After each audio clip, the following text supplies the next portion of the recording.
నమస్తే, welcome to I news. Screen మీద కనిపిస్తున్న ఈ చిత్రం కేవలం ఒక మీమ్ కాదు.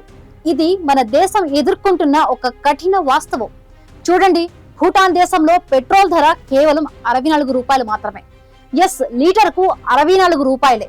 మీరు విన్నది నిజం. ఇది కేవలం ఒక ధర కాదు, ఇది ఒక విస్తుపోయే వాస్తవం. కానీ అదే పెట్రోల్ మన భారతదేశంలో 100 రూపాయలకు పైగా చెల్లిస్తున్నాం. ఇది కేవలం ఒక తేడా కాదు, ఇది డబుల్, ఏకంగా రెట్టింపు ధర. భూటాన్ అంత తక్కువ ధరకు ఎలా ఇస్తోంది అనే దానికి ఆన్సర్ మరింత షాకింగ్ గా ఉంటుంది. ఫన్ ఫ్యాక్ట్ కాదు, ఇది ఒక చేదు నిజం. భూటాన్ తన పెట్రోల్ అవసరాలన్నీ 100% మన భారతదేశం నుంచే దిగుమతి చేసుకుంటుంది. అవును, Indian oil corporation, Bharat petroleum వంటి మన ప్రభుత్వ కంపెనీల నుంచే వాళ్ళు పెట్రోల్ కొనుక్కుంటున్నారు. మన నుండే కొని మనకంటే చీప్ గా వాళ్ళు ప్రజలకు ఇస్తున్నారు. ఇది ఎలా సాధ్యం? దీని వెనుక ఉన్న రహస్యం ఏంటి? దీనికి ఒకే ఒక కారణం, పన్నులు. భూటాన్ లో పెట్రోల్ పై పన్నులు చాలా తక్కువ. అక్కడ ప్రభుత్వానికి ప్రజల పట్ల ఒక బాధ్యత ఉంది.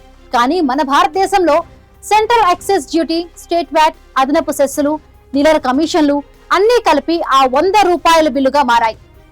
మీరు లీటర్ పెట్రోల్ కొంటే సగానికి పైగా ప్రభుత్వానికి పన్నుల రూపంలో వెడుతోంది. ఇది మీ కష్టార్జితంపై పడుతున్న భారం. ఇది కేవలం ఒక నెంబర్ గేమ్ కాదు, ఇది మీ కష్టార్జితం, మీ జేబు, మీ జీవితంపై పడుతున్న భారం. మన నుండే కొని మనకే ఎక్కువ ధరకి అమ్ముకుంటున్నారు అనే వాదనను ఇది బలపరుస్తుంది. ఇది ప్రజల ఆవేదన.